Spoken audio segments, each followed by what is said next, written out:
அனைவருக்கும் வணக்கம். காலையிலேருந்தே ஒரு வீடியோ வைரலாக பரவிட்டு இருக்கு. அதில் வந்து பார்த்தீங்கன்னா இவங்களுடைய அர்ச்சனா அக்கா என்ன சொல்லுதுன்னா, நான் வந்து விசித்ராமோட நிழலில் இவ்வளோ நாள் வந்து குளிர் காஞ்சேன் அப்படின்னு இந்த வார்த்தையே பதிவு பண்ணுது. நான் இவ்வளோ நாள் விசித்ராமாவுடைய நிழலில் வந்து குளிர் காஞ்சிக்கு இருந்தேன் அப்படின்னு சொல்லுது.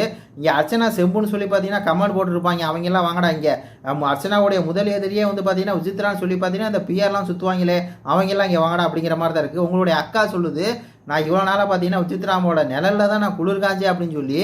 அது என்னமோ உண்மைதாங்க. நல்லா வந்து பார்த்தீங்கன்னா விசித்ராமா நல்லா யூஸ் பண்ணிக்கிச்சு. முதல் வாரம் உள்ளே வந்து பார்த்தீங்கன்னா அந்த ஸ்கோப் பூரா பார்த்தீங்கன்னா இந்த ஹைப்பு பூரா விசித்ராமா கிடைக்க வேண்டியது. அப்படியே பார்த்தீங்கன்னா இந்த அக்கா வந்து அப்படியே நாடகம் போட்டு நடித்து அப்படியே பார்த்தீங்கன்னா விசித்ராமா நிழல்ல இருந்து அப்படியே ஃபுல்லாக வந்து பார்த்தீங்கன்னா திருடிக்குச்சு. அதனால தான் அதுவே சொல்லுது, நான் விசித்ராமா நிழல்ல இருந்தேன்னு சொல்லி. இங்கே வெளியே இங்கே செம்பு சுற்றிட்டு இருப்பாங்களே என்னமோ வந்து பெருசாக அப்போ சொல்லுவாங்க. அதாவது அர்ச்சனா ஒரு இண்டிவிஜுவல் பிளேயர், அவங்கள மாதிரி யாருமே இல்லை. அவங்க வந்து அப்படி அவங்க வந்து இப்படிம்பாங்க.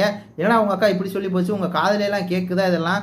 இந்த வீடியோ பார்த்தீங்கன்னா நேரத்தில் ஃபுல்லாக வைரல் ஆகிட்டு இருக்குங்க. காலையில் வந்து மாயாட்ட சொல்லுது இவங்க வந்து எலிமினேஷன் ஆகிட்டாங்க, ஸோ சேட் அப்படிங்கிற மாதிரி சொல்லுது. இதுக்கு மாயாவை எவ்வளவோ பரவாயில்லடா, நல்லா வந்து பார்த்தீங்கன்னா யூஸ் பண்ணுற வரையும் விசித்ராமா யூஸ் பண்ணிக்கிட்டு கடைசியில் சொன்னா பாரு அர்ச்சனா தாய் பாசத்தை வச்சு உங்கள் நாமினேஷன்லேருந்து தப்பிப்பாங்க அப்படின்னு சொல்லி. இப்போ சொல்லுது அவங்க நிழலில் நான் குளிர் காஞ்சேன் அப்படின்னு சொல்லி. நல்லா காஞ்சிருக்க இந்த சோழன் இவ்வளோ தூரம் இருக்கிறது காரணமே விசித்ரா தான். நம்ம சொன்னால் தப்பாக நினைப்பீங்க இந்த செம்புகள்லாம். அங்கே போய் உங்கள் அக்கா பேசுகிறது கேளுங்கடா. இவ்வளோ நாள் பார்த்தீங்கன்னா விசித்ராமா நிழலில் தான் உங்கள் அக்காவே குளிர் காஞ்சிருக்கு.